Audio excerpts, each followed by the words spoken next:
Libro segundo.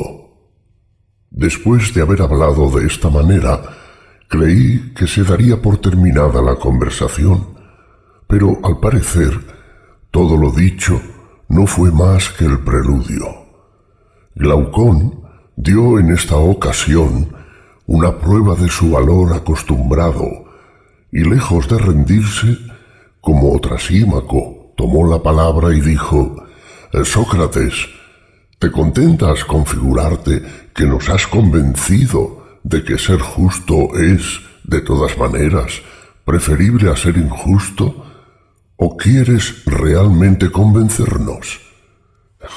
Yo querría convenceros realmente si esto estuviera en mi mano.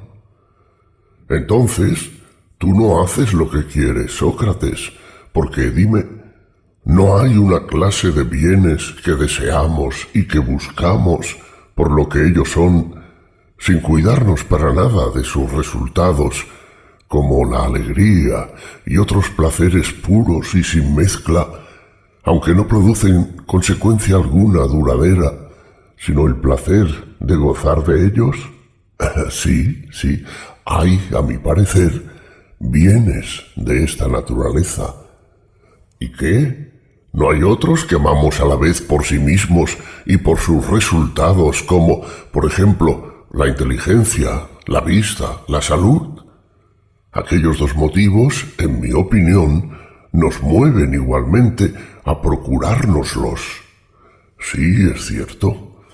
Y por último, ¿no encuentras una tercera clase de bienes, como el entregarse a los ejercicios del cuerpo, el recuperar la salud, el ejercer la medicina o cualquier otra profesión lucrativa? Estos bienes diremos que son penosos, pero útiles, y los buscaremos no por sí mismos, sino por las ganancias y demás ventajas que nos proporcionan. Reconozco esta tercera clase de bienes, pero ¿a dónde quieres ir a parar? ¿En cuál de estas tres clases incluyes la justicia?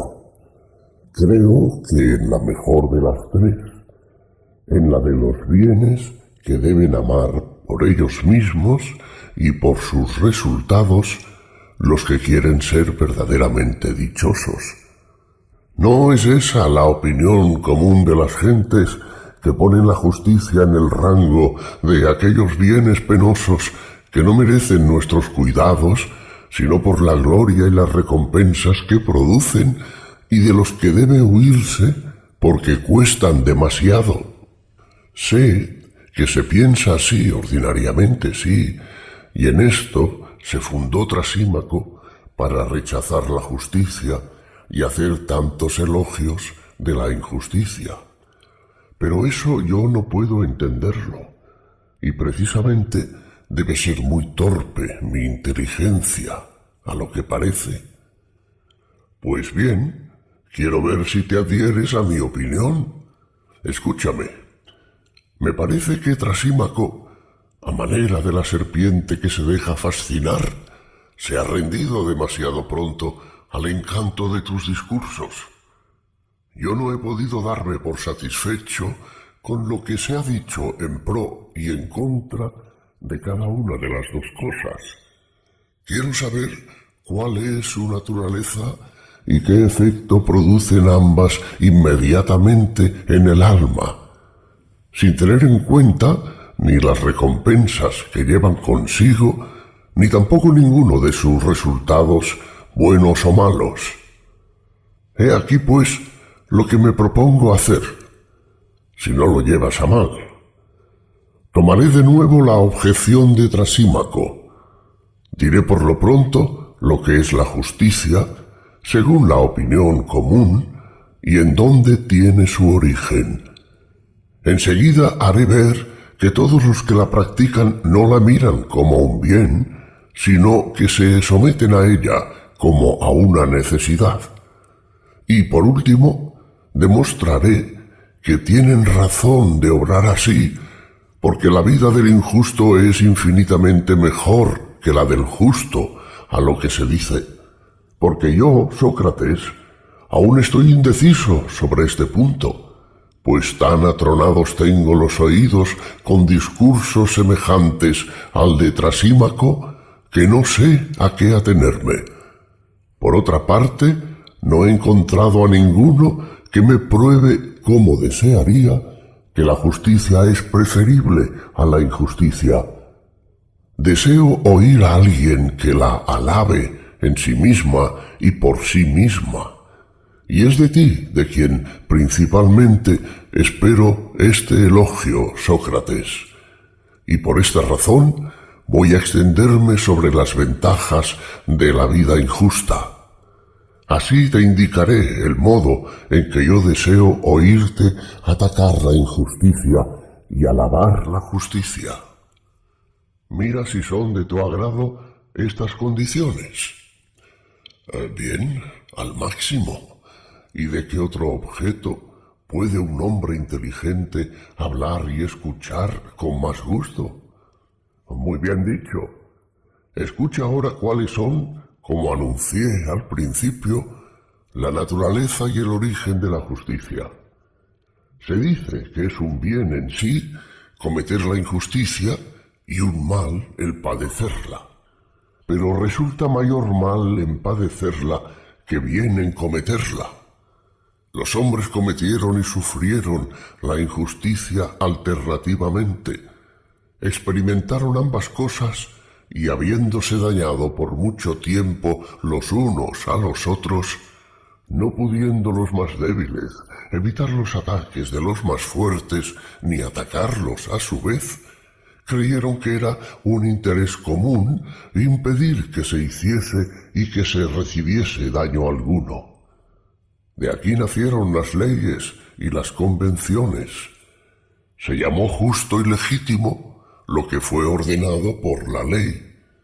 Tal es el origen y tal es la esencia de la justicia, la cual ocupa un término medio entre el más grande bien, que consiste en poder ser injusto impunemente, y el más grande mal, que es el no poder vengarse de la injuria que se ha recibido. Y se ha llegado a amar la justicia no porque sea un bien en sí mismo, sino en razón de la imposibilidad en que nos coloca de cometer la injusticia. Porque el que puede cometerla y es verdaderamente hombre, no se cuida de meterse en tratos para evitar que se cometan o sufran injusticias, y sería de su parte una locura. He aquí, Sócrates, cuál es la naturaleza de la justicia, y he aquí en donde se pretende que tiene su origen. Y para probarte aún más, que sólo a pesar suyo y en la impotencia de violarla abraza uno la justicia, hagamos una suposición. Demos a todos, justos e injustos, un poder igual para hacer todo lo que quieran. Sigámoslos y veamos a dónde conduce la pasión al uno y al otro.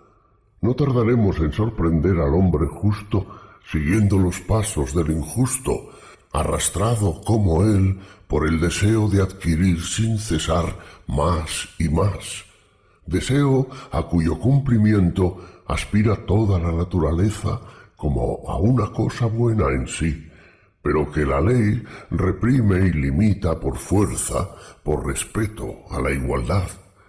En cuanto al poder de hacerlo todo, yo les concedo que sea tan extenso como el que se cuenta de Giges, uno de los antepasados del Lidio.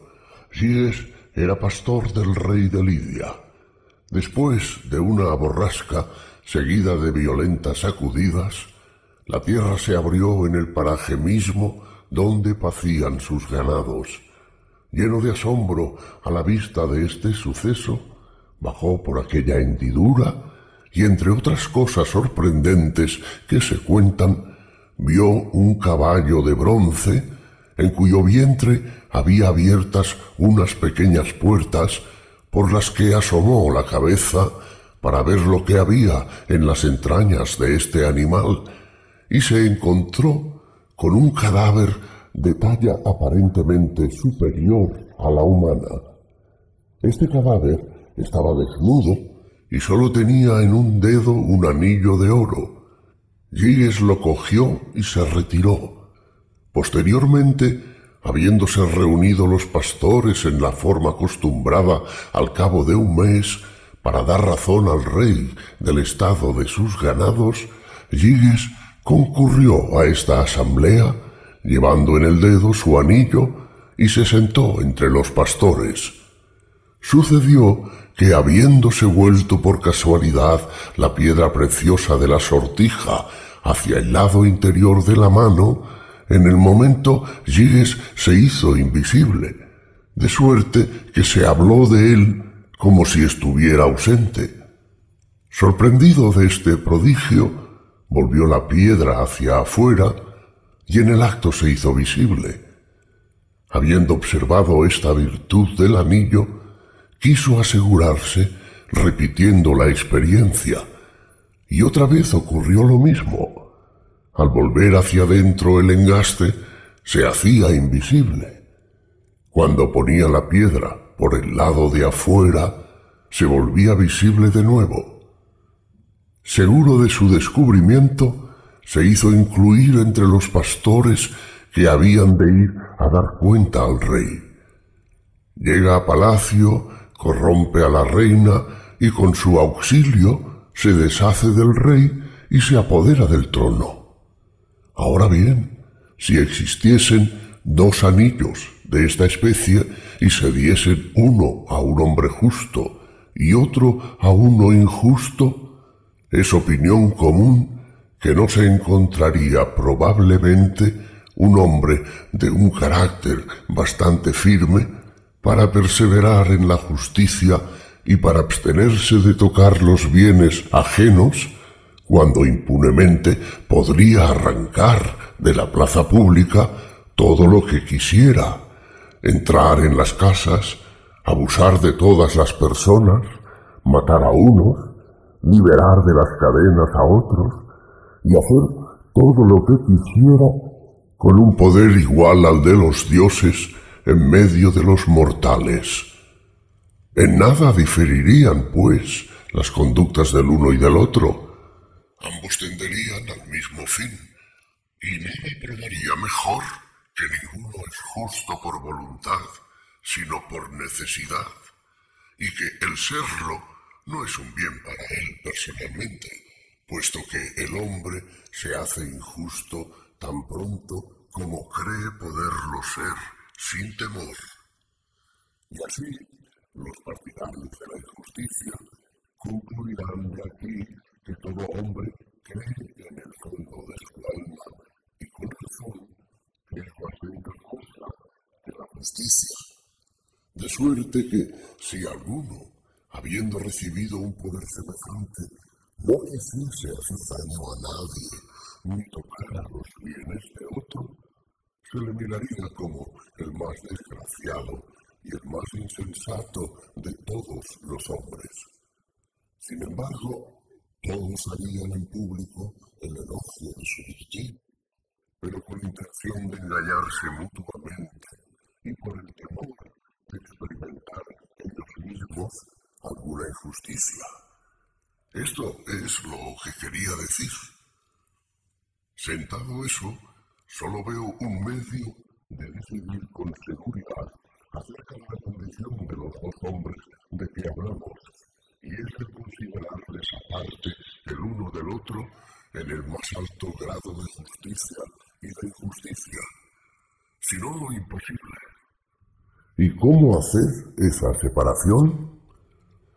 No rebajemos al hombre injusto ninguna parte de la injusticia, ni al hombre justo ninguna parte de la justicia, y supongamos a ambos perfectos en el género de vida que han abrazado.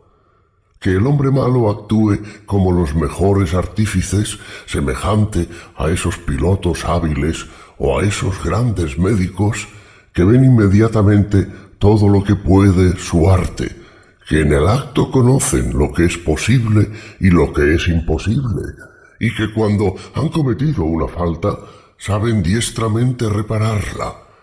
Que el hombre malo, digo, conduzca sus empresas injustas con tanta destreza que no se ponga en evidencia, porque si se deja sorprender y coger en falta, ya no es un hombre hábil.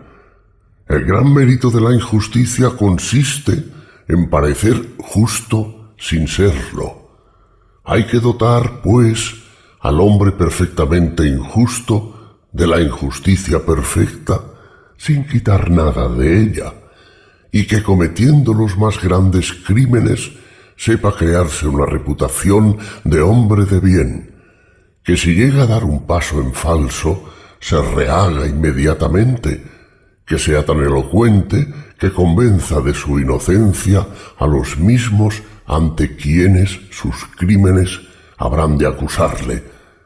Bastante atrevido y bastante poderoso, ya por sí mismo, ya por sus amigos, para conseguir por la fuerza lo que no podría obtener de otra manera. He aquí el hombre injusto.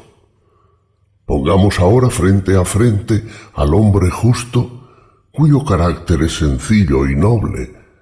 El hombre, como dice Esquilo, más ansioso de ser bueno que de parecerlo.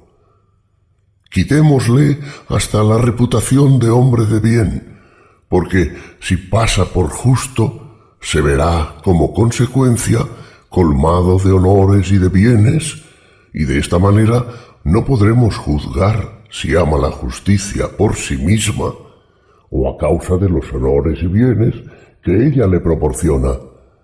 En una palabra, despojémoslo de todo menos de la justicia.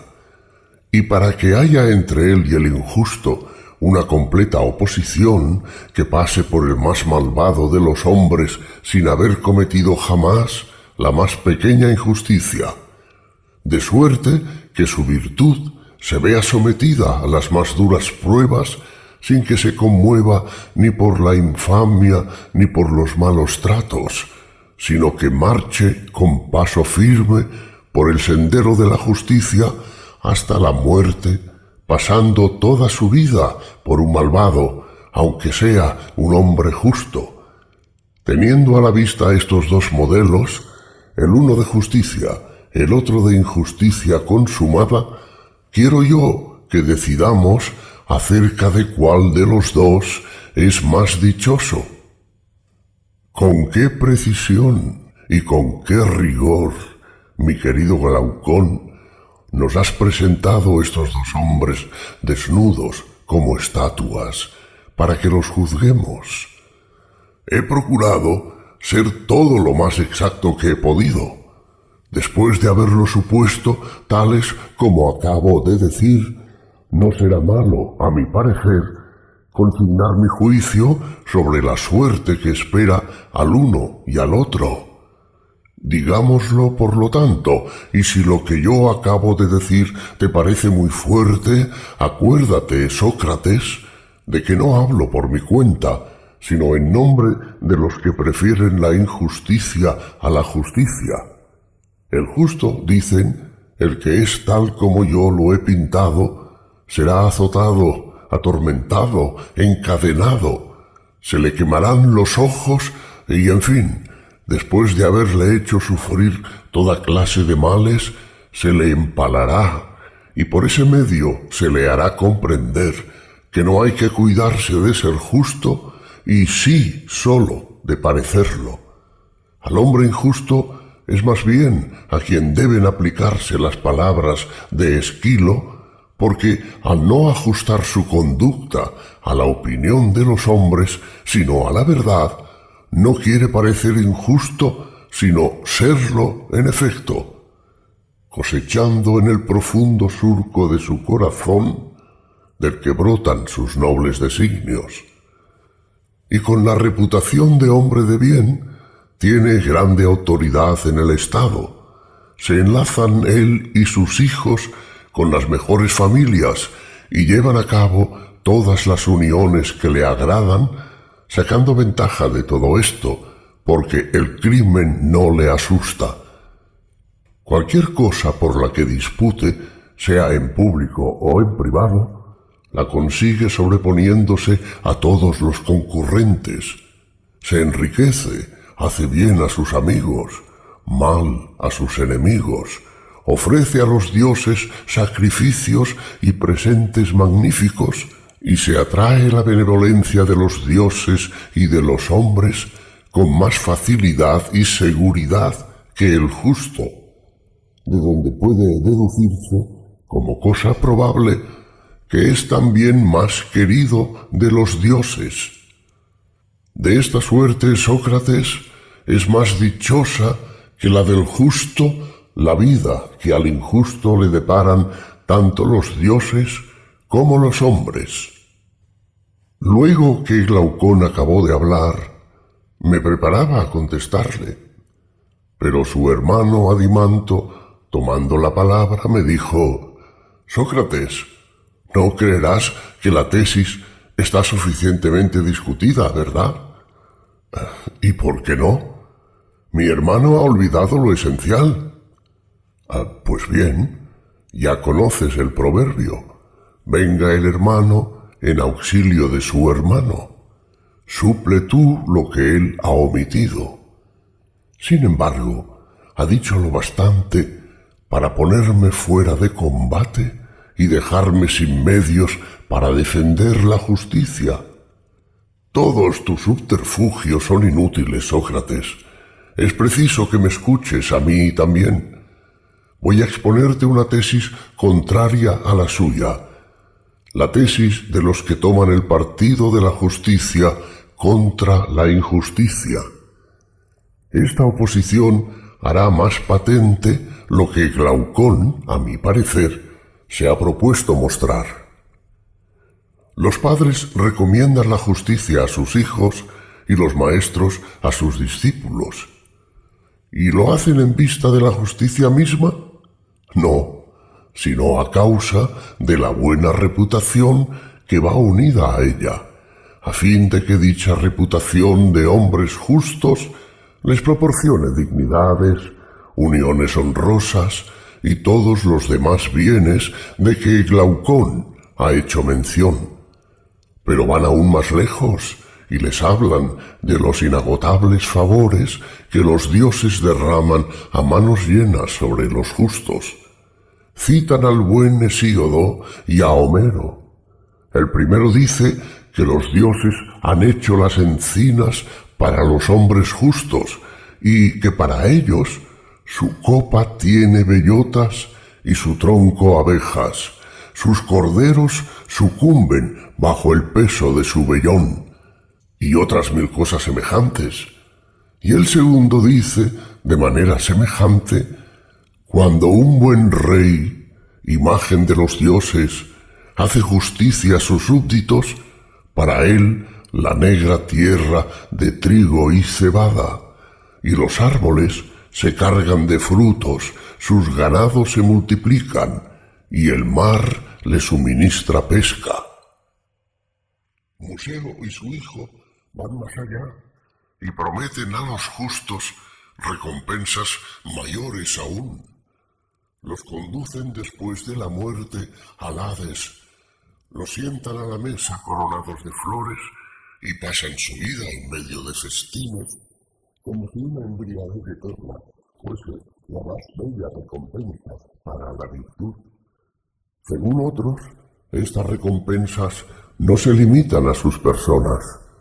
El hombre sano y fiel a sus semejantes revive en su posteridad, que se perpetúa de edad en edad. Tales o parecidos son los motivos que tienen para elogiar la justicia. A los malos y a los impíos, en cambio, los sumen en el cieno del Hades y los condenan a sacar agua con una criba. Añaden que durante su vida no hay afrentas y suplicios a que sus crímenes no les expongan, y todo lo que Glaucón ha dicho de los justos que pasa por injustos, lo dicen de los injustos. He aquí lo que aducen en favor del justo y contra el injusto. Escucha ahora, Sócrates, un lenguaje muy diferente sobre la justicia y la injusticia, lenguaje que el pueblo y los poetas tienen sin cesar en la boca. Cantan todos a una lo bello, y al mismo tiempo lo difícil y penoso de la templanza y la justicia, que por el contrario, nada hay más dulce que la injusticia y el libertinaje, ni nada que cueste menos a la naturaleza. Que estas cosas sólo son vergonzosas en la opinión de los hombres, y porque la ley lo ha querido así, que las acciones injustas son más útiles que las justas, que la mayor parte de los hombres se inclinan a honrar sin escrúpulos, en público o en privado, y a mirar como dichoso al hombre malo que tiene riquezas y crédito, a menospreciar y vilipendiar al hombre justo si es débil e indigente, aunque convengan en que el justo es mejor que el malvado. Pero de todos estos razonamientos, los más extraños son los que se relacionan con los dioses y con la virtud. Los dioses dicen no tienen muchas veces para los hombres virtuosos más que males y desgracias, mientras que culpan a los perversos de las deidades. Por su parte, los sacrificadores y adivinos es casual de que si ellos o sus antepasados han cometido alguna falta, pueden expiarla por medio de sacrificios y encantamientos, de fiestas y de juegos, en virtud del poder que los dioses les han conferido. Si alguno tiene un enemigo al que quiere hacer daño, sea justo o injusto, lo cual, por tanto, puede tocar hostia a nuestro mal, porque los grandes sacrificadores y adivinos tienen ciertos secretos para atraerse el poder de los dioses y disponer de él a su gusto. Y todo esto lo comprueban valiéndose de la autoridad de los poetas, confiriendo a la maldad fácil acceso. Se marcha fácilmente por el camino del vicio. El camino es llano y cercano a cada uno de nosotros. Por el contrario, los dioses han puesto el sudor como condición de la virtud. Y el camino, en este caso, es largo y escarpado, y si quieren hacer ver que es fácil aplacar a los dioses, citan estos versos de Homero. Los dioses mismos se dejan aplacar por sacrificios y oraciones aduladoras, y cuando se les ha ofendido, se les aquieta con libaciones y con humo de grasa. En cuanto a los ritos de los sacrificios, producen una multitud de libros compuestos por Museo y Orfeo que hacen descender al uno de las musas y al otro de la luna, y hacen creer falsamente no sólo a los particulares, sino a ciudades enteras que por medio de víctimas y de juegos se pueden expiar las faltas de los vivos y de los muertos. Llaman purificaciones a los sacrificios instituidos para librarnos de los males de la otra vida, y sostienen que a los que no los practican les aguardan los más terribles tormentos. Todo eso, amigo Sócrates, es lo que se dice de la virtud y del vicio, así como de la estimación que hacen los dioses de una y otro. ¿Qué impresión, mi querido Sócrates, deberán causar semejantes razonamientos en el alma de un joven de felices condiciones y cuyo espíritu sea capaz, como Libando, de sacar consecuencias de todo lo que oye, tanto con relación a lo que él mismo debe ser, como al género de vida que debe abrazar para ser dichoso? No es probable que se diga a sí mismo aquello de Píndaro: ¿Subiré a la alta fortaleza por el camino de la justicia o marcharé por el torcido sendero del fraude? Para así vivir luego en ella atrincherado. Todo lo que oigo me hace creer que nada me acarreará ser justo si no adquiero la reputación de tal, salvo trabajos y penalidades. Se me asegura, por el contrario, que alcanzaré la suerte más dichosa si sé conciliar la injusticia con la reputación de hombre de bien.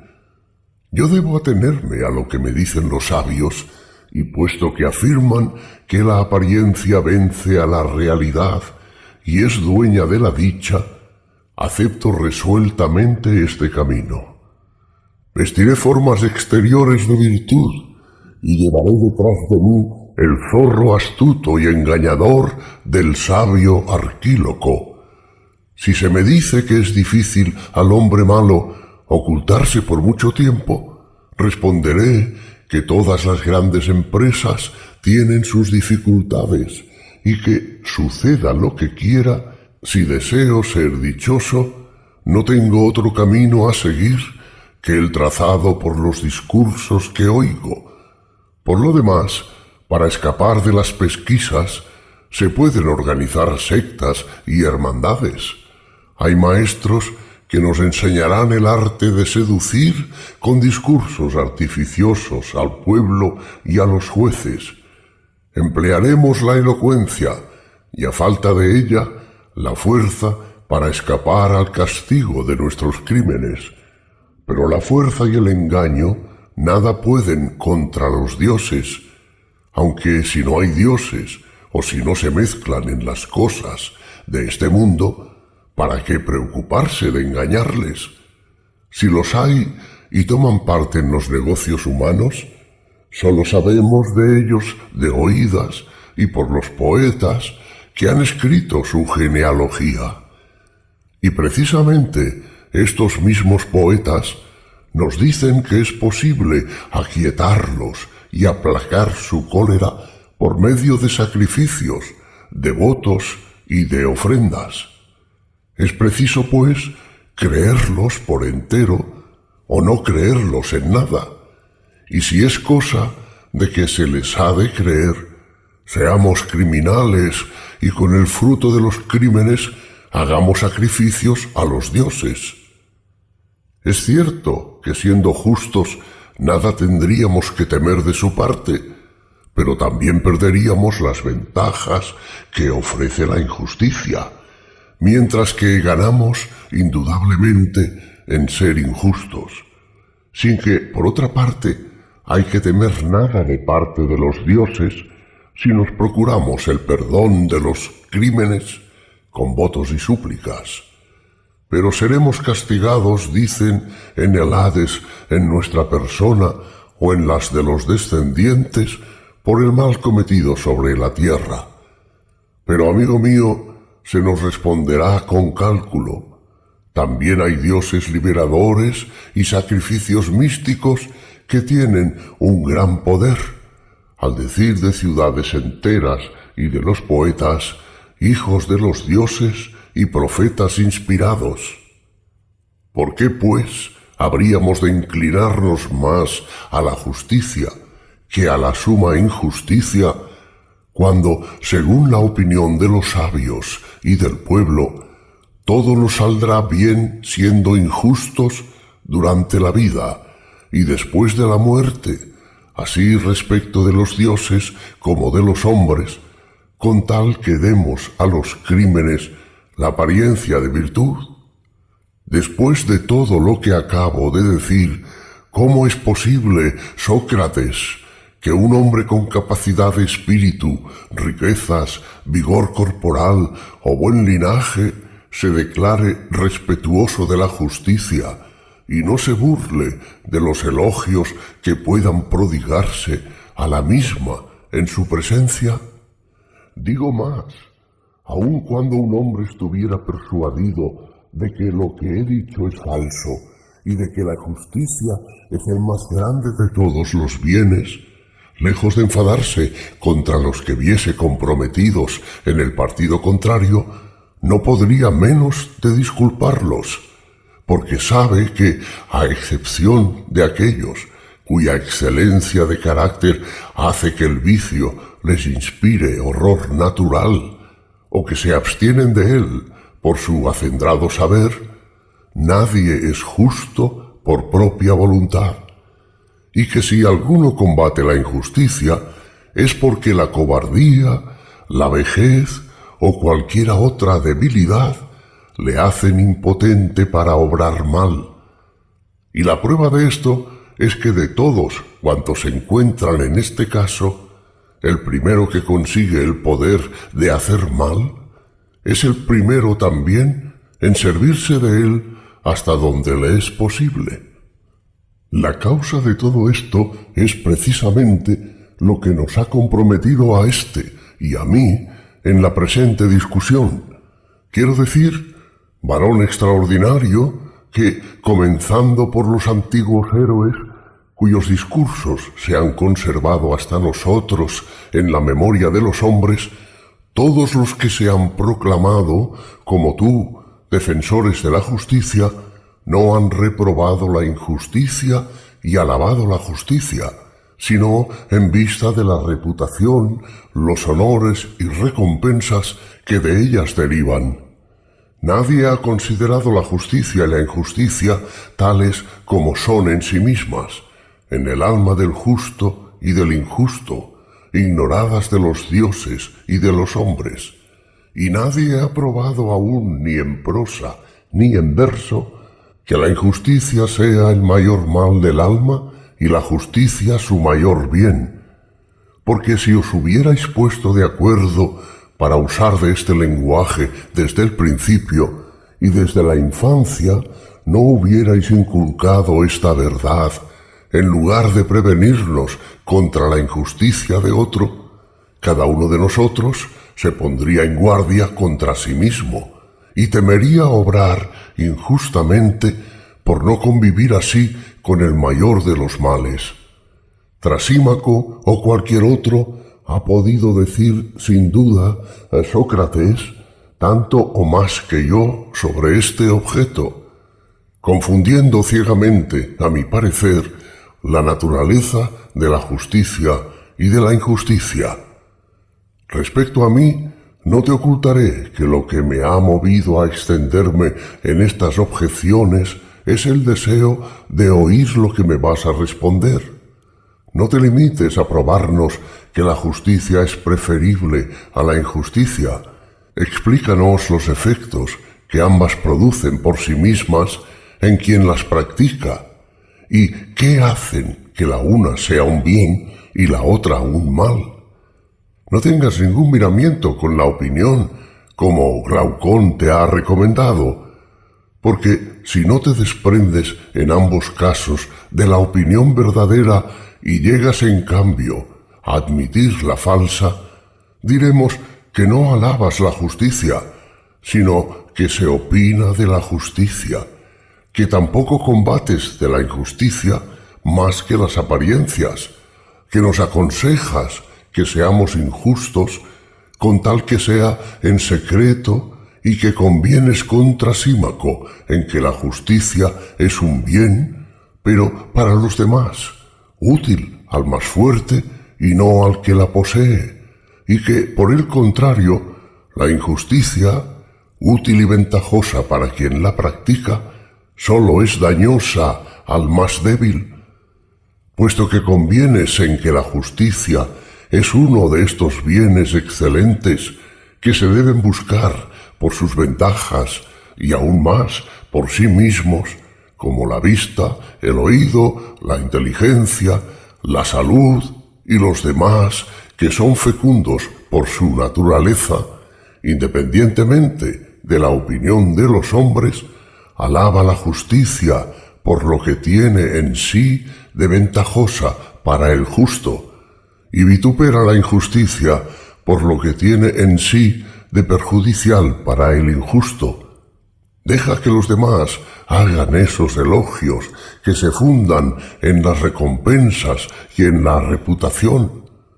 Podría yo, quizá, sufrir en la boca de cualquier otro esta manera de alabar la justicia y de reprender la injusticia por el renombre y las ganancias que acarrean, pero no podría perdonártelo a ti, a menos que así me lo mandases, teniendo en cuenta que la justicia ha sido hasta ahora el único objeto de tus reflexiones, y así no te contentes con demostrarnos que es mejor que la injusticia.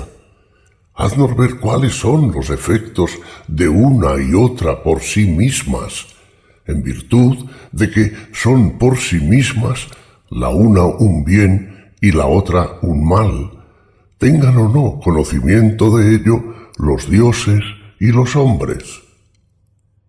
Quedé agradablemente sorprendido al oír los discursos de Glaucón y de Adimanto.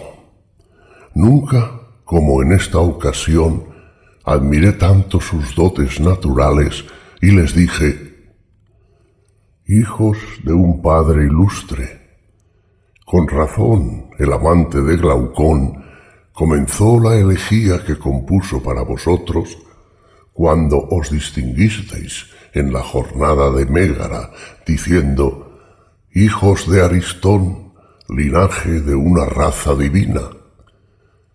Porque es preciso que haya en vosotros algo de divino, si después de lo que acabáis de decir en favor de la injusticia, no estuvierais persuadidos de que vale infinitamente más que la justicia. Pero no, en mi opinión, no estáis realmente persuadidos de tal cosa, porque vuestras costumbres y vuestra conducta me lo prueban bastante, aun cuando vuestros discursos me hicieran dudar. Y cuanto más profunda es mi convicción en este sentido, tanto más embarazado me veo sobre el partido que debo tomar. Por una parte, no sé cómo defender los intereses de la justicia. Esto es superior a mis fuerzas, y si lo creo así, es porque pensaba que había probado suficientemente contra Trasímaco que aquella es preferible a la injusticia. Y sin embargo, mis pruebas no os han satisfecho. Por otra parte, hacer traición a la causa de la justicia y sufrir que se la ataque delante de mí sin defenderla, mientras que me quede un soplo de vida y bastante fuerza para hablar, es lo que yo no puedo consentir sin incurrir en un crimen. Y así lo mejor será defenderla hasta donde pueda. En el momento, Glaucón y los demás me conjuraron a que emplease todas mis fuerzas en su defensa, y para que, en vez de dejar la discusión, indagara con ellos la naturaleza de la justicia y de la injusticia, y lo que hay de real en las ventajas que se les atribuyen. Les dije que me parecía que la indagación en que querían empeñarse era muy espinosa y exigía un entendimiento muy claro. Así pues, añadí, puesto que no me parece que estemos muy dotados, he aquí de qué manera pienso proceder en esta indagación. Si se diese a leer a personas de vista corta letras en pequeños caracteres, y ellas supiesen que estas mismas letras se encuentran escritas en otro punto en caracteres gruesos, indudablemente sería para ellas una ventaja ir a leer las letras grandes y confrontarlas enseguida con las pequeñas para ver si eran las mismas. Sí, es cierto, dijo Adimanto, pero ¿qué relación tiene esto con la investigación sobre lo justo? Voy a decírtelo. ¿No existe la justicia propia de un solo hombre y también la de un Estado entero? Sí, ciertamente, pero el Estado es más grande que el hombre particular. Sí, más grande. Por consiguiente, la justicia se mostrará en él con caracteres mayores y más fáciles de discernir. Y así indagaremos primero, si os parece, cuál es la naturaleza de la justicia en los estados. Enseguida la estudiaremos en cada particular, y comparando estas dos especies de la justicia, veremos la semejanza de la pequeña con la grande. Muy bien dicho. Pero si examináramos con el pensamiento la manera de formarse un Estado, quizá descubriríamos cómo la justicia y la injusticia nacen en él. Sí, podría ser. Entonces, tendremos la esperanza de descubrir más fácilmente lo que buscamos. Sí, mucho más. Pues bien, ¿queréis que comencemos? No es pequeña empresa la que emprendemos, pensadlo. Sí, estamos resueltos. Haz lo que acabas de decir. Pues bien, lo que da origen al Estado no es la impotencia en que cada hombre se encuentra de bastarse a sí mismo y la necesidad de muchas cosas que experimenta. ¿O hay otra causa? No, ninguna otra. Así es que, habiendo la necesidad de una cosa obligado a un hombre a unirse a otro hombre, y otra necesidad a otro hombre, la aglomeración de estas necesidades reunió en una misma vivienda a muchos hombres con la mira de auxiliarse mutuamente, y a esta sociedad hemos dado el nombre de Estado. Pero, ¿acaso no se hace partícipe a otro de lo que uno tiene o se recibe de él lo que no se tiene porque se cree que de ello ha de resultar ventaja? Sí, claro, sin duda. Construyamos, pues, un Estado con el pensamiento. Nuestras necesidades serán evidentemente su base. Bien, ¿cómo no? Ahora bien, la primera mayor de nuestras necesidades no es el alimento del cual depende la conservación de nuestro ser y de nuestra vida. La segunda necesidad es la de la habitación. La tercera, la del vestido y cosas similares. Sí, es cierto. Bueno, ¿y cómo podrá nuestro Estado proveer a tantas necesidades? Será necesario para esto que uno sea labrador, otro constructor y otro tejedor. Añadiremos también un zapatero o cualquier otro artesano semejante. Todo Estado se compondrá, pues, esencialmente de 4 o 5 personas. Pero será preciso que cada uno ejerza en provecho de los demás el oficio que le es propio. Que el labrador, por ejemplo, prepare el alimento para 4 y destine para ello 4 veces más de tiempo y de trabajo. ¿O sería mejor que, sin cuidarse de los demás, emplease la 1/4 parte del tiempo en preparar su alimento y las otras 3 partes en construir su casa y hacerse vestidos y calzados? Y Amianto contestó: me parece, Sócrates, que el primer procedimiento será más cómodo para él. No me extraña, por Zeus, porque en el mismo momento de hablar se ha fijado mi pensamiento en que no todos nacemos con el mismo talento y que uno tiene más disposición para hacer una cosa y otro la tiene para otra. ¿No lo crees así? Sí, lo creo. ¿cómo irán mejor las cosas? ¿Haciendo uno solo muchos oficios o limitándose cada uno al suyo propio? Pienso que cada uno al suyo propio. Es también evidente, a mi parecer, que una cosa se frustra cuando no está hecha oportunamente, porque la obra no debe depender de la disponibilidad del obrero, sino que es el obrero el que debe acomodarse a las exigencias de su obra, de donde se sigue que se hacen más cosas, mejor y con más facilidad, cuando uno hace lo que le es propio en el tiempo debido y sin cuidarse de todas las demás.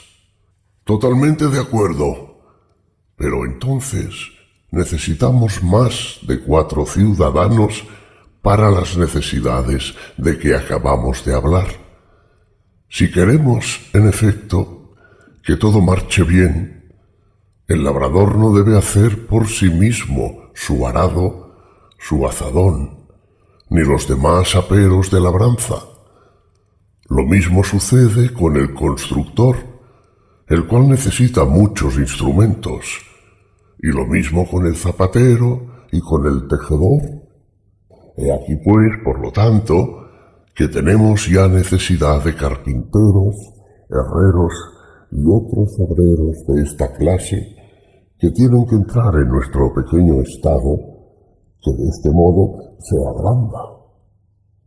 Sin embargo, no aumentaremos mucho el estado si le añadimos boyeros, ovejeros y pastores de todas las especies, a fin de que el labrador tenga bueyes para la labor, el constructor y el campesino bestias de carga para el transporte de materiales, el zapatero y el tejedor pieles y lanas. Un estado en que se encuentren tantas gentes no es ya un estado pequeño. No es esto. Es casi imposible que un estado encuentre un punto de la tierra en el que no sean necesarias las importaciones. Sí, claro, es imposible. También tendrá necesidad nuestro estado, por consiguiente, de que vayan algunas personas a los estados vecinos a buscar lo que le falta. Pero estas personas darán la vuelta sin haber recibido nada si no llevan para cambiar cosas que allí se necesiten. ¿No es así? Bien, sí, así parece. Por lo tanto, la producción del país no habrá de ser suficiente tan solo para sus habitantes, sino también en calidad y cantidad para aquellos extranjeros de quienes se tiene necesidad. Por consiguiente, nuestro Estado tendrá necesidad de un número mayor de labradores y de otros obreros. Habrá necesidad también de gentes que se encarguen de la importación y exportación de los diversos objetos que se cambian. Los que tal hacen se llaman comerciantes, ¿no es así? Necesitamos, pues, comerciantes, y si este comercio se hace por mar, se necesitará una infinidad de personas para la navegación. Pero en el Estado mismo, ¿cómo se comunicarán unos ciudadanos a otros el fruto de su trabajo? Porque esta es la primera razón que tuvieron para vivir en sociedad y construir un Estado. Es evidente que será por medio de la compra y de la venta. Luego se necesitará un mercado y una moneda, signo del valor de los objetos cambiados. Pero si el labrador o cualquier otro artesano, al llevar al mercado lo que pretende vender, no acude precisamente en el momento en que los demás tienen necesidad de su mercancía, su trabajo quedará interrumpido durante este tiempo y permanecerá ocioso en el mercado esperando compradores. No, nada de eso. Hay gentes que se encargan de salvar este inconveniente de la espera, y en las ciudades bien administradas son de olvidarnos personas débiles de cuerpo y que no pueden dedicarse a otros oficios. El suyo consiste en permanecer en el mercado y comprar a unos lo que llevan a vender para volverlo a vender a otros que quieren comprar. Es decir, que nuestra ciudad no puede pasar sin mercaderes. ¿No es este el nombre que se da a los que permaneciendo en la plaza pública no hacen más que comprar y vender, reservando el nombre de comerciantes para los que viajan y van de un estado a otro? Hay también, a mi parecer, algunos que le prestan un gran servicio a la sociedad por su inteligencia, pero que son robustos de cuerpo y capaces de los mejores trabajos. Trafican con la fuerza de su cuerpo y tienen opción a un salario en dinero por este tráfico, en donde les ven negociado el nombre de asalariados. Son los asalariados, en mi opinión, el complemento del Estado. Bien, sí, así la quiero. Pues bien, naturalmente. Tenemos ya un Estado bastante grande y puede mirársele como perfecto. No sé, fíjate, ¿cómo podremos pues encontrar en él la justicia y la injusticia? ¿Y dónde crees que tienen su origen en medio de todos estos diversos elementos? Pues no lo veo claro, Sócrates, a menos que no sea en las relaciones mutuas que nacen de las diversas necesidades de los ciudadanos. Quizá, has dado precisamente en ello. Veámoslo y no nos desanimemos. Comencemos por echar una mirada sobre la vida que harán los habitantes de este estado. Su primer cuidado será procurarse grano, vino, vestidos, calzado y habitación. Trabajarán durante el estío desnudos y sin calzado, y durante el invierno bien vestidos y bien calzados. Su alimento será de harina de cebada y de trigo, con la que harán panes y tortas que se les servirán sobre juncos o sobre hojas muy limpias. Comerán acostados ellos y sus hijos en lechos de verdura, de nueza y de mirto. Beberán vino coronados con flores, cantando alabanzas de los dioses. Juntos pasarán la vida agradablemente y, en fin, procurarán tener el número de hijos proporcionado al estado de su fortuna, para evitar las incomodidades de la pobreza o de la guerra. Entonces Glaucón interrumpió diciendo: «Me parece, Sócrates, que no les das nada para comer con el pan». «Tienes razón. Se me olvidó decir que además de pan tendrán sal, aceitunas, queso, y hervirán cebollas y otras legumbres que produce la tierra. No quiero privarles ni aun de postres. Tendrán higos, guisantes, habas y después bayas de mirto y bellotas que harán asar al fuego y que comerán bebiendo con moderación. De esta manera, llenos de gozo y de salud, llegarán a una avanzada vejez y dejarán a sus hijos herederos de una vida semejante. Pero él repuso: «Si formases un estado de cerdos, ¿los alimentarías de otra manera?».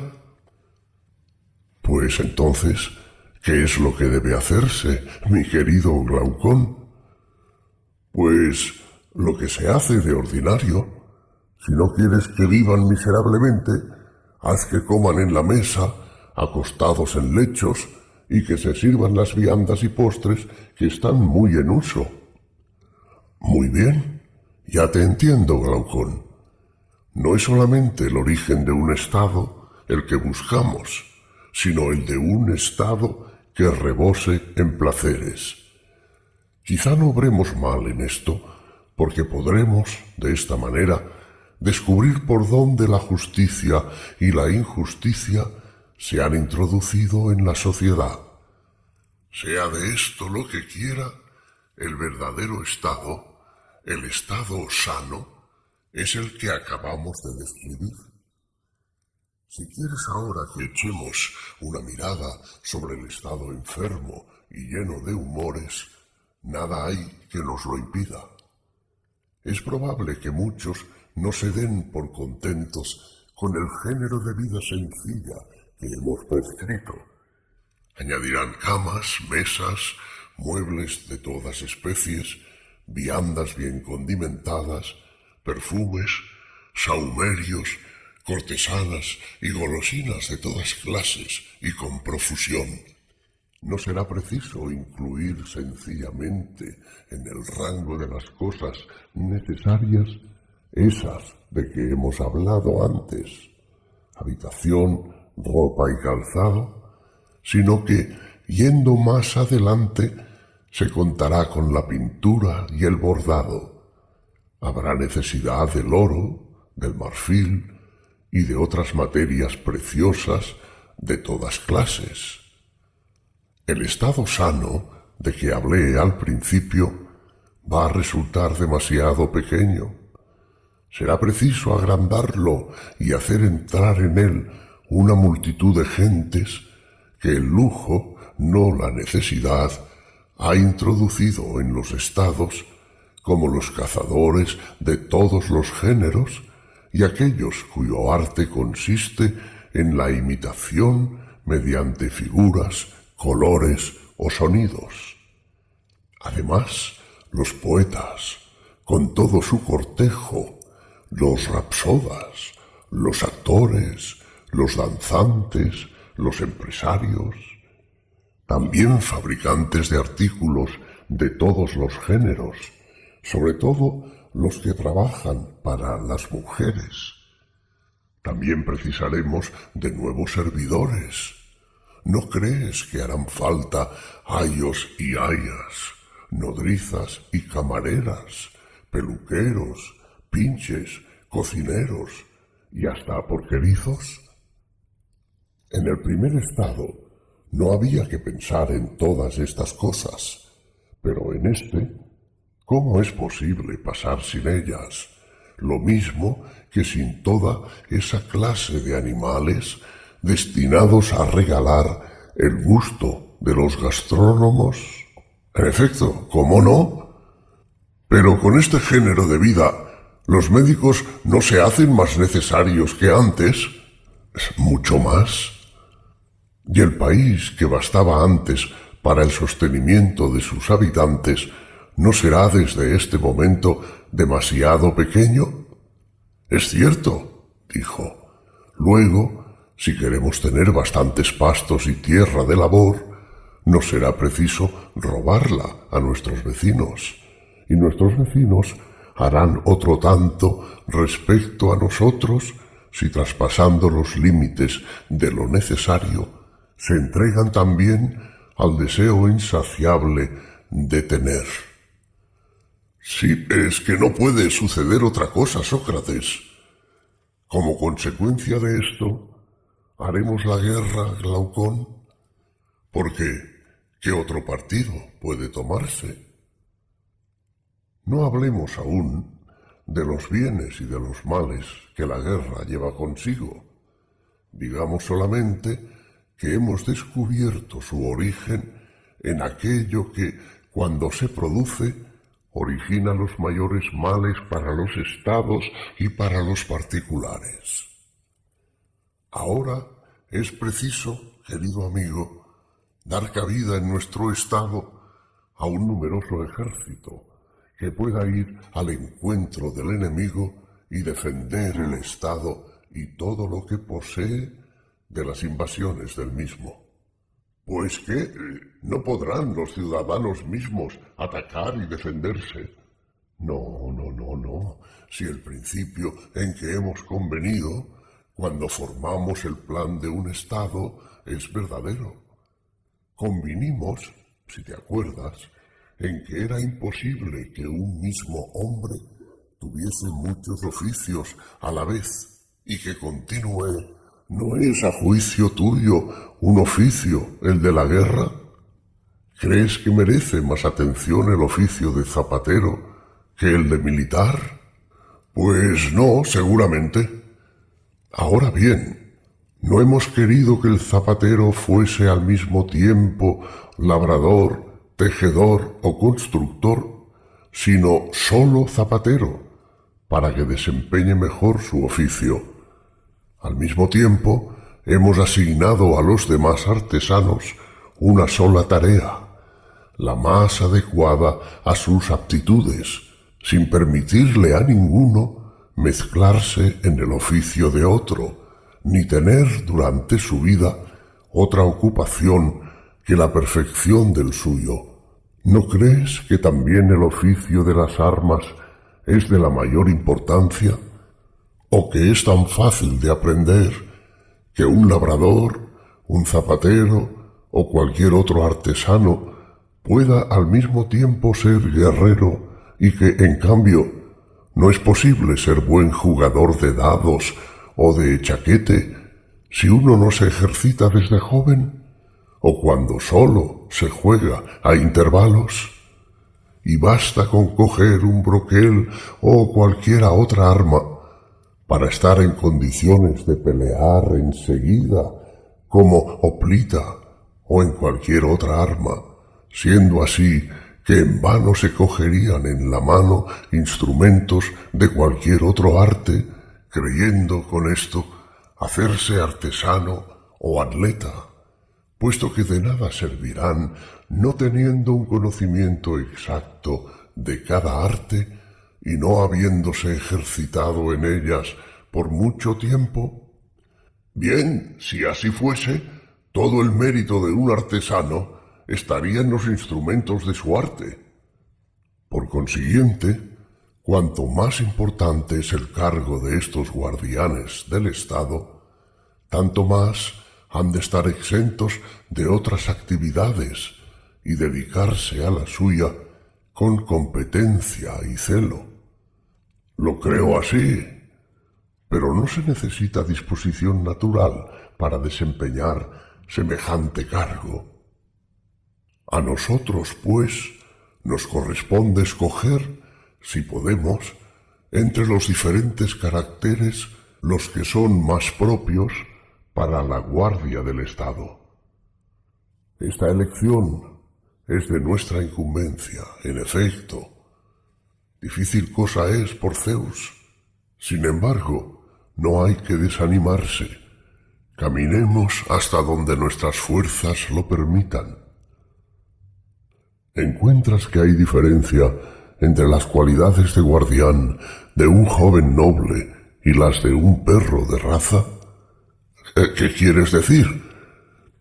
Quiero decir que ambos deben tener un sentido fino para descubrir al enemigo, actividad para perseguirle y fuerza para pelear después de haberle alcanzado. Y bravura también para combatir bien.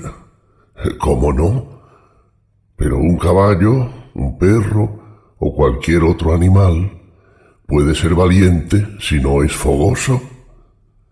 ¿No has observado que fogosidad es algo indomable que hace al alma intrépida e incapaz de retroceder ante el peligro? Sí, lo he observado. Tales son, pues, las cualidades corporales que debe tener un guardián, así como también cierta tendencia a la fogosidad respecto al alma. Pero, mi querido Glaucón, si ellos son tales como acabas de decir, ¿no serán feroces los unos para con los otros, así como respecto a los demás ciudadanos? Es muy difícil que no lo sean, por Zeus. Sin embargo, es preciso que sean suaves para con sus conciudadanos y que guarden toda su ferocidad para los enemigos. De no obrar así, no habrá que esperar que otros los aniquilen, porque no tardarán en destruirse los unos a los otros. Entonces, ¿qué partido deberá tomarse? ¿Dónde encontraremos un carácter que sea a la vez dulce y fogoso? Al parecer, una de estas cualidades destruye la otra. Y como no se puede ser buen guardián del Estado si falta una de ellas, y como tenerlas ambas parece cosa imposible, se infiere de aquí que en ninguna parte se encuentra un buen guardián. Me temo que así es, sí. Después de haber dudado por algún tiempo y reflexionado sobre lo que acabábamos de decir, continué: mi querido amigo, si nos vemos en este conflicto, nos está bien merecido por habernos separado del ejemplo que pusimos antes. No hemos reflexionado que efectivamente se encuentran esos caracteres que hemos tenido por quiméricos y que reúnen estas dos cualidades opuestas.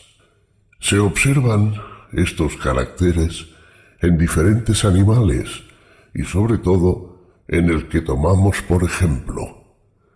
¿Sabes que el carácter de los perros de buena raza consiste en que no hay animales más mansos con la familia y con los que conocen, y todo lo contrario con los de fuera? La cosa es, por lo tanto, posible. Cuando queremos un guardián de este carácter, no exigimos, pues, nada que sea contra naturaleza. ¿No crees que le falta aún algo más a nuestro guardián y que además de fogoso conviene que sea naturalmente filósofo? ¿Cómo? No te entiendo. Es fácil observar también este instinto en el perro y en este concepto es muy digno de nuestra admiración. ¿De qué instinto hablas? Que ladra a los que no conoce, aunque no haya recibido de ellos ningún mal, y halaga a los que conoce, aunque no le hayan hecho ningún bien. ¿No has admirado este instinto en el perro? Pues no he fijado hasta ahora mi atención en este punto, pero lo que dices es exacto. Sin embargo, esto prueba en el perro un natural feliz y verdaderamente filosófico. ¿En qué? En que no distingue al amigo del enemigo, sino porque conoce al uno y no conoce al otro. Y no teniendo otra regla para discernir el amigo del enemigo, ¿cómo no ha de estar ansioso de aprender? Pero estar ansioso de aprender y ser filósofo, ¿no es una misma cosa? Sí, lo mismo, en efecto. Podemos decir, pues, con confianza del hombre que para ser suave con sus familiares y con los que conoce, es preciso que tenga un carácter filosófico, ansioso de conocimiento, y por consiguiente, que un buen guardián del Estado debe tener, además de valor, rapidez y fuerza, filosofía. Tal será el carácter de nuestros guardianes. Pero, ¿de qué manera formaremos su espíritu y su cuerpo? Examinemos antes si esta indagación puede conducirnos al fin de nuestra búsqueda, que es el conocer cómo la justicia y la injusticia nacen en la sociedad, para no despreciar este dato, si puede servir, o para omitirle, si es inútil. Intervino entonces el hermano de Glaucón. Creo que esta indagación contribuiría mucho al descubrimiento de lo que buscamos. No dejemos, pues, por Zeus, este examen, mi querido Adimanto, aunque sea operación larga. Formemos, pues, a nuestros hombres como si tuviéramos tiempo para narrar cuentos. ¿Qué educación, pues, conviene darles? No será difícil darles otra mejor que la practicada entre nosotros tradicionalmente y que consiste en formar el cuerpo mediante la gimnasia y el alma mediante la música. ¿Comenzaremos su educación por la música más bien que por la gimnasia? ¿Los discursos, a tu parecer, son una parte de la música? Sí, por cierto. Y los hay de dos clases, unos verdaderos, otros falsos. ¿Entrarán unos y otros igualmente en nuestro plan de educación, comenzando por los discursos falsos? No comprendo tu pensamiento. ¿No sabes que lo primero que se hace con los niños es contarles fábulas, y que aun cuando se encuentre en ellas a veces algo de verdadero, no son ordinariamente más que un tejido de falsedades? Así intervienen las fábulas en la educación de los niños antes que los gimnasios. Esta es la razón que tuve para decir que era preciso comenzar su educación por la música antes que por la gimnasia. Tampoco ignoras que todo depende del comienzo, sobre todo tratándose de los niños, porque en esta edad su alma, aún tierna, recibe fácilmente todas las impresiones que se quieran. Sí, nada es más cierto. Llevaremos por tanto con paciencia que esté en manos de cualquiera contar indiferentemente toda clase de fábulas a los niños y que su alma reciba impresiones contrarias en su mayor parte a las ideas que queremos que tengan en una edad más avanzada. No, eso no debe consentirse. Comencemos, pues, ante todo, por vigilar a los forjadores de mitos. Escojamos los mitos convenientes y desechemos los demás.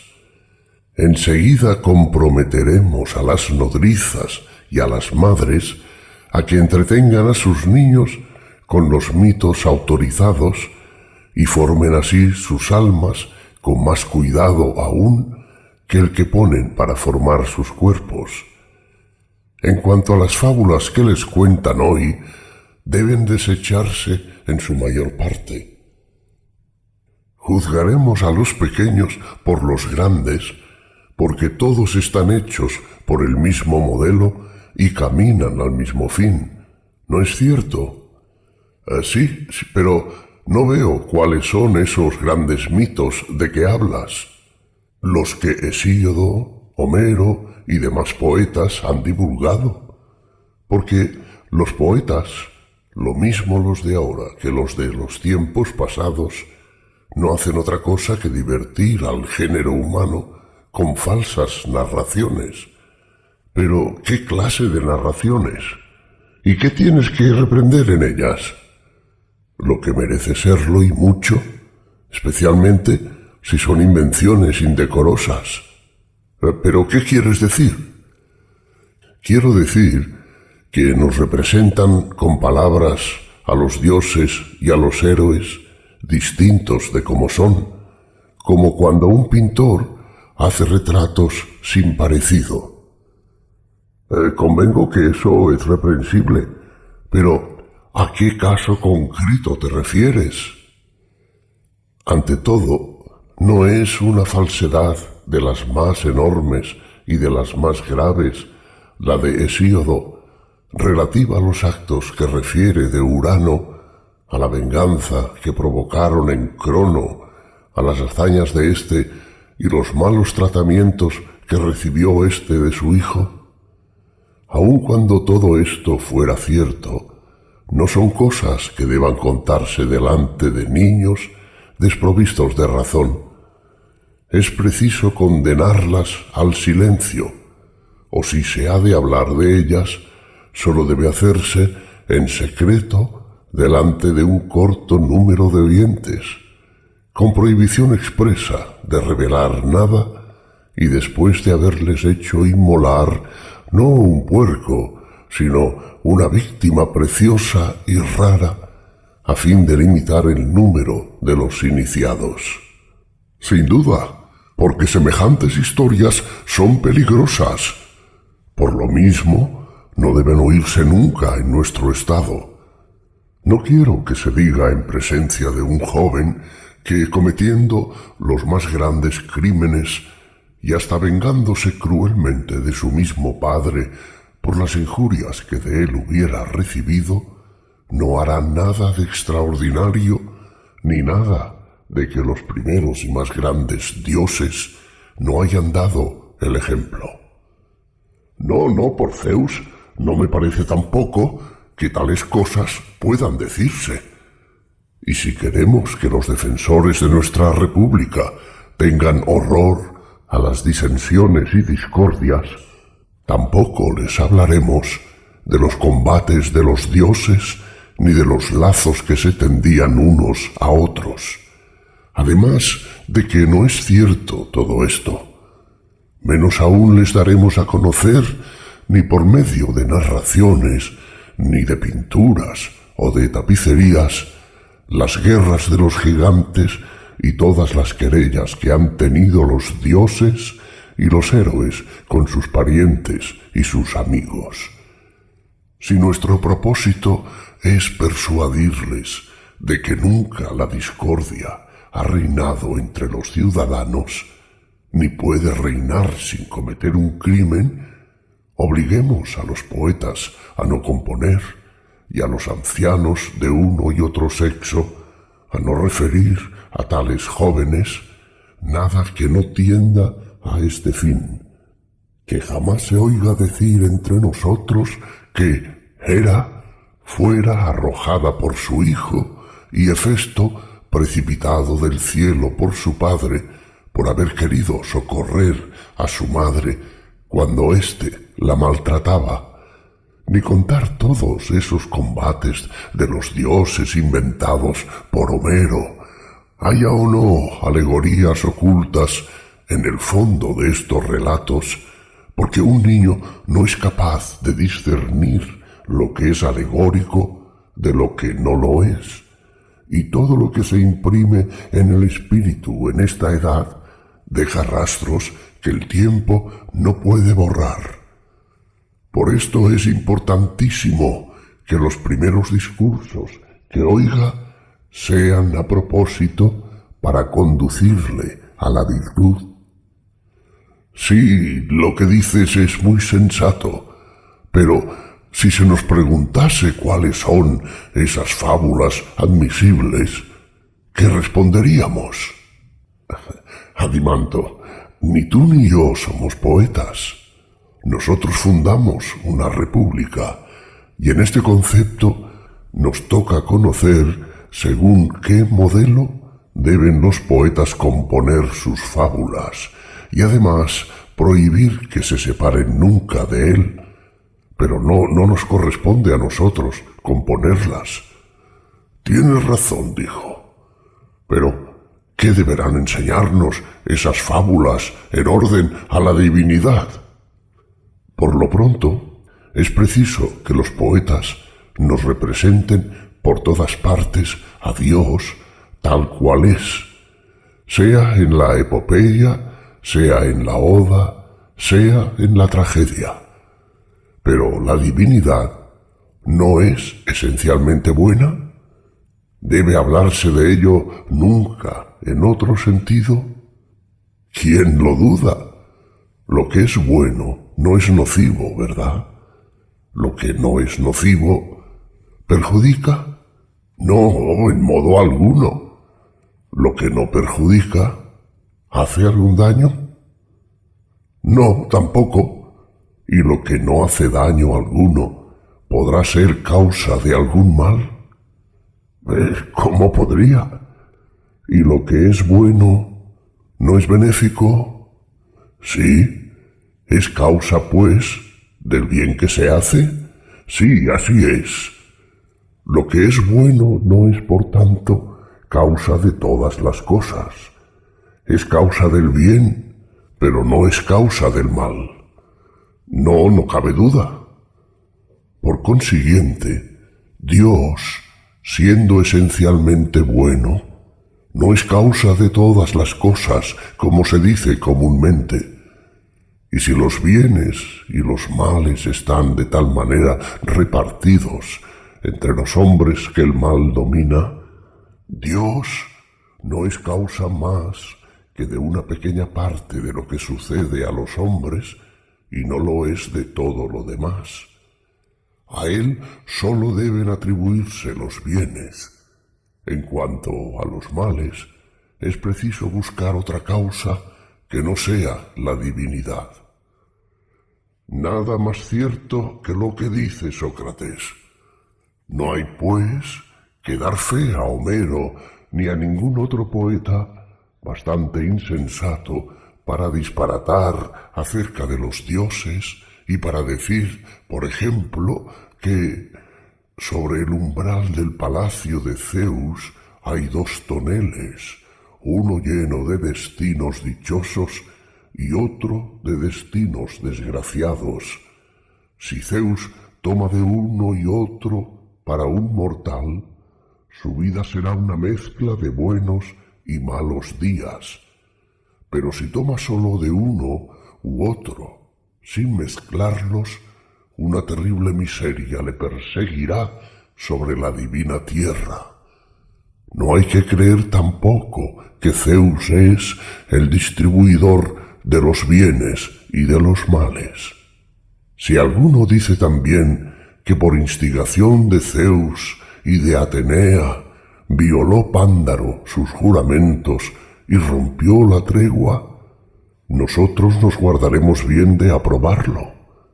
Lo mismo digo de la querella de los dioses provocada por Temis y por Zeus, y de estos versos de Esquilo que no consentiríamos que se dijeran delante de nuestra juventud.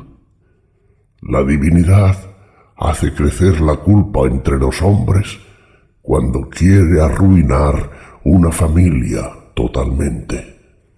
Y si alguno canta en ambos, como estos, las desgracias de Níobe, de las Pelópidas o de Troya, no le dejaremos decir que estas desgracias son obra divina, sino, como antes dijimos, que si Dios es el autor, no ha hecho nada que no sea justo y bueno, y que este castigo se ha convertido en provecho de los mismos que lo han recibido.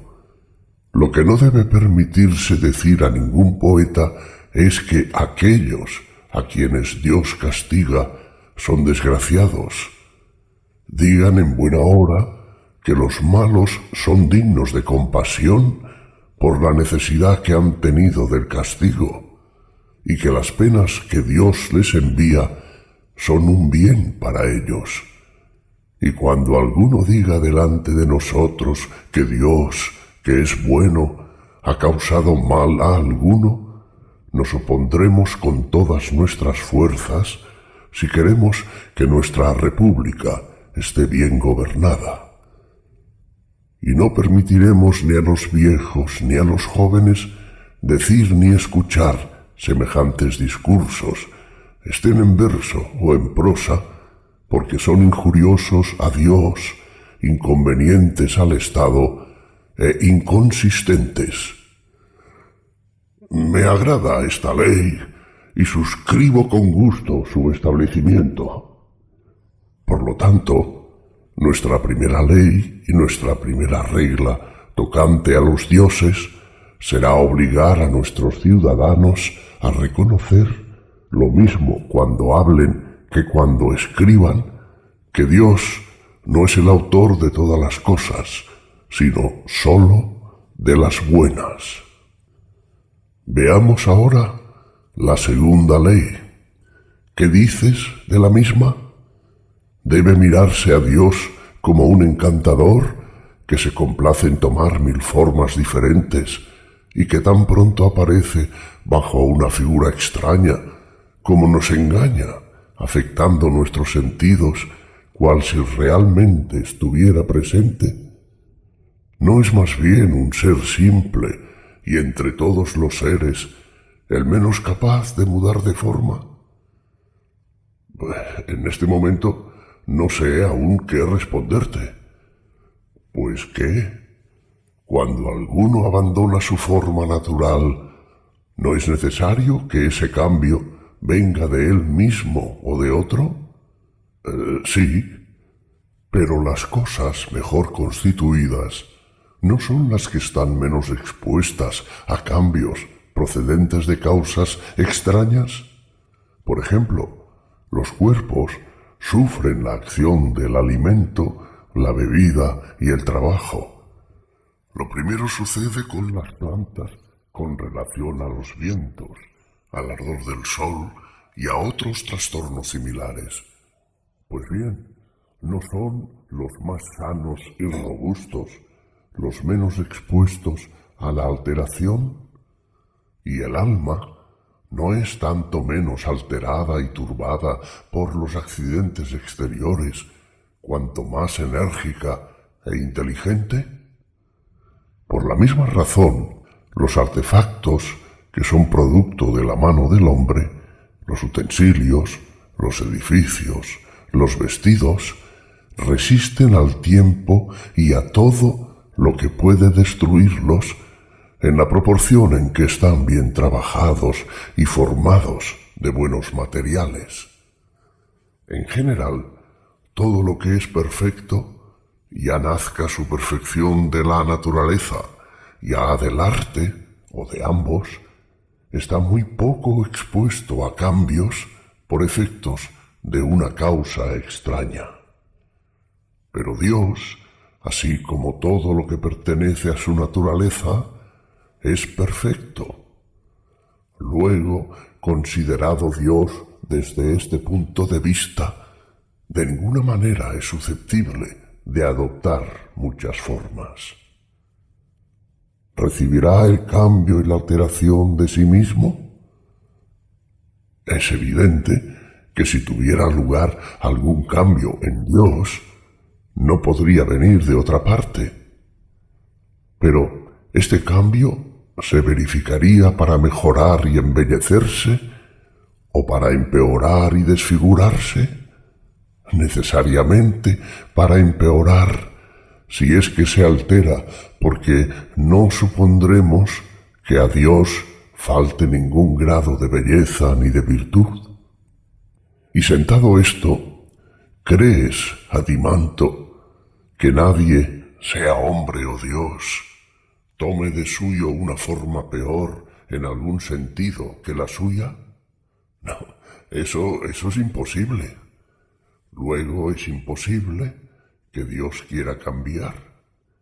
Y cada uno de los dioses, muy bueno y muy bello por naturaleza, conserva siempre la forma que le es propia. Me parece que las cosas no pueden suceder de otra manera. Por consiguiente, amigo, que ningún poeta venga diciéndonos que los dioses, disfrazados bajo formas extrañas, andan por todas partes, de ciudad en ciudad, y tampoco que vengan divulgando falsedades con motivo de la metamorfosis de Proteo y de Tetis, que no se nos presente en la tragedia o en cualquier otro poema a Hera bajo la figura de sacerdotisa mendigando para los hijos benéficos del río Ínaco de Argos, y que no nos cuenten mentiras de esta naturaleza, que las madres, ilusionadas con estas ficciones poéticas, no amedrenten a sus hijos, haciéndoles creer falsamente que los dioses van a todas partes, porque eso es a la vez blasfemar contra los dioses y hacer a sus hijos cobardes y tímidos.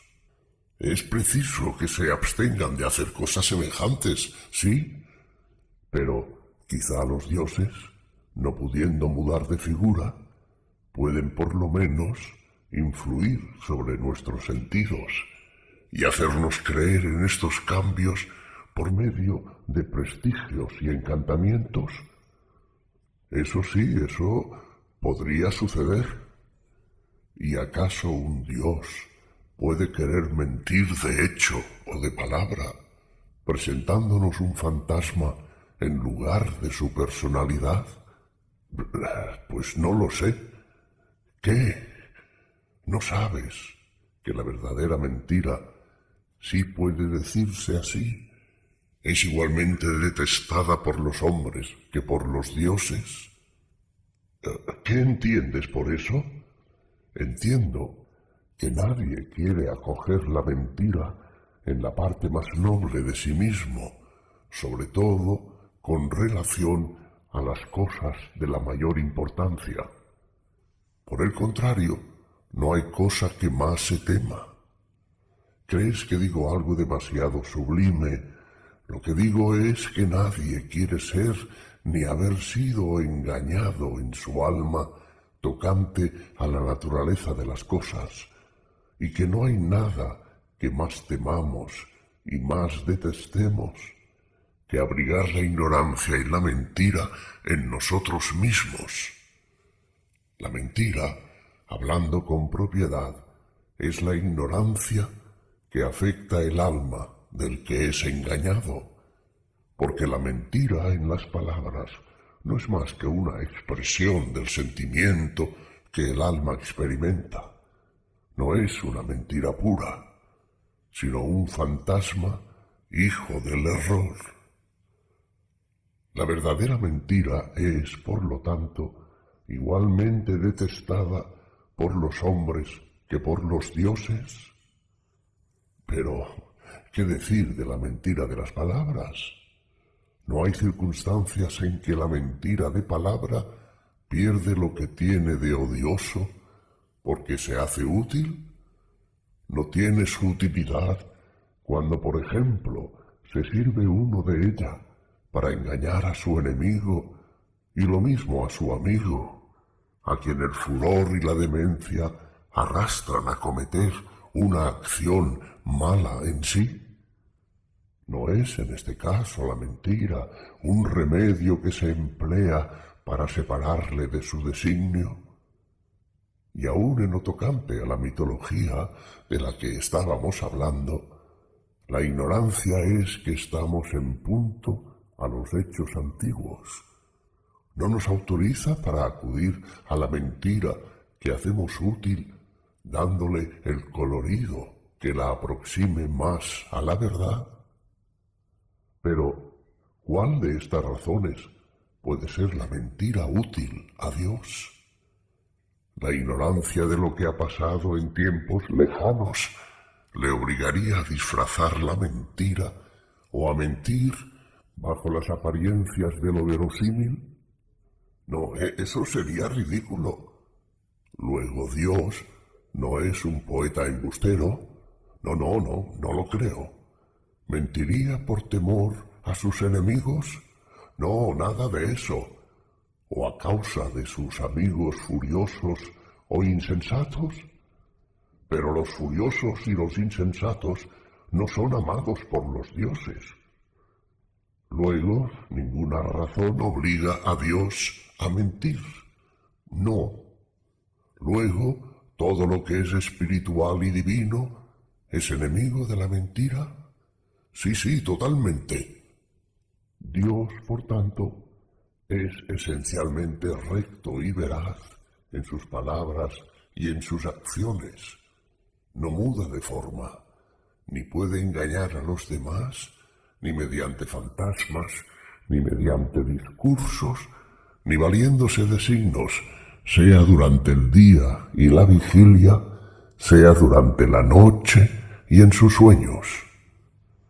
Apruebas por consiguiente nuestra segunda ley que prohíbe hablar y escribir respecto a los dioses como si fueran encantadores que toman diferentes formas y que intentan engañarnos con sus discursos y sus acciones.